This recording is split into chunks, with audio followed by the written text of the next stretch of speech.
ዛሬ የፍልስጤማውያን የልብ ወዳጅና የመብት ተከራካሪ የነበሩትን ታላቅ ሰው አጥተናል።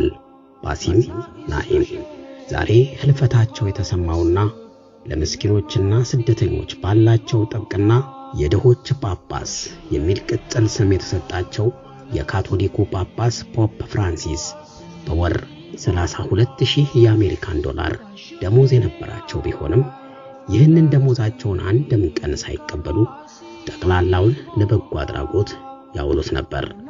ከዓመታት በፊት እስካሁን ድረስ የሰላም አየር በራቃት ጎረቤታችን ሱዳን ተገኝተው በሀገሪቱ ላይ ሰላም እንዲሰፍን ሁለቱ የጦር አበጋዞች ሳልቫ ኪርና ሪክ ማቻር እንዲስማሙ የበኩላቸውን የጣሩ ሲሆን በእርሳቸው ጥረት በተደረሰው ስምምነት በተፈረመበት ቀን ሳይታሰብ ጎንበስ ብለው የሳልቫ ኪርና ሪክ ማቻር እግር ስር ወድቀው ስምምነቱ እንዲጸና ተማጽኗቸው ነበር።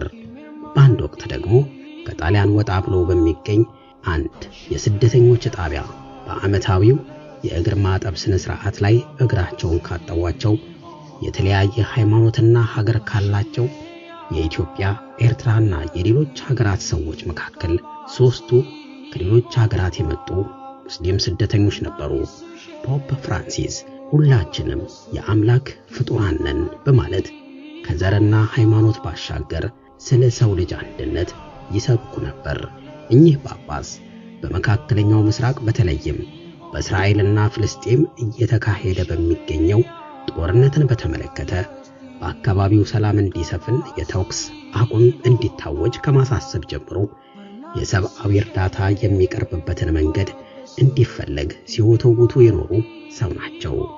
ለዚህም ነው የሐማስ ወታደራዊ ክንፍ አዛዥ የሆኑት ባሲም ናኢም ዛሬ የፍልስጤማውያን የልብ ወዳጅና የመብት ተከራካሪ የነበሩትን ታላቅ ሰው አጥተናል በማለት በፖፕ ፍራንሲስ ህልፈት የተሰማቸውን ሐዘን የገለጹ ሲሆን የአረብ ሊግ ዋና ጸሐፊ አህመድ አቡልጌት በበኩላቸው ፖፕ ፍራንሲስ እስከ ሕይወቱ የመጨረሻ ቀናት ስለ ፍልስጤም ጉዳይ ግድ የሚለው ሰው ነበር በማለት ገልጸው በተጨማሪም እስራኤል በፍልስጤማውያን ላይ የምትወስደው የጭካኔ እርምጃ ረገድ ያላቸው አቋም ግልጽ ነበር። በተጨማሪም በጋዛ ብሎም በመላው ፍልስጤም ላይ የሚደረገውን ግፍ በየቀኑ በአትኩሮት ይከታተሉ ነበር በማለት ለእኚህ ሰው ያላቸውን አድናቆት ገልጸዋል። የካቶሊክ ቤተክርስቲያን ፍልስጤምን እንደ ሀገር ዕውቅና ሰጥታ ባንዲራዋ ቫቲካን እንዲውለበለብ ያደረጉትም እኚሁ ጳጳስ ነበሩ።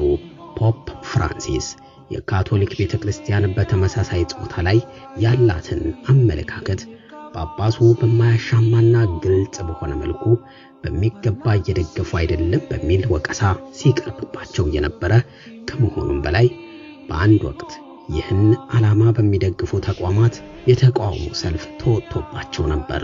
እጅግ በበዛ ትህትናቸውና ሰብአዊነታቸው የሚታወቁት ፖፕ ፍራንሲስ አንዳንዴ የራሳቸውን ሻንጣ ለረዳቶቻቸው ከማስያዝ ይልቅ ራሳቸው ተሸክመው እስከ መሄድ ድረስ የበዛ ትህትና ያሳዩ ነበር። አፖስቶሊክ ፓላስ በቫቲካን ከተማ የሚገኝ የካቶሊክ ጳጳሳት ሲሾሙ የሚኖሩበት እጅግ ውብና ግዙፍ የጳጳሳት መኖሪያ ቤተ መንግስት ሲሆን ፖፕ ፍራንሲስ ግን በዚህ ግዙፍ ቤተ መንግስት ከመኖር ይልቅ በአንድ ዘመናዊ ገስት ሃውስ ለመኖር መርጠው እድሜ ዘመናቸውን በዚያ ሲኖሩ የነበሩ ሰው ናቸው።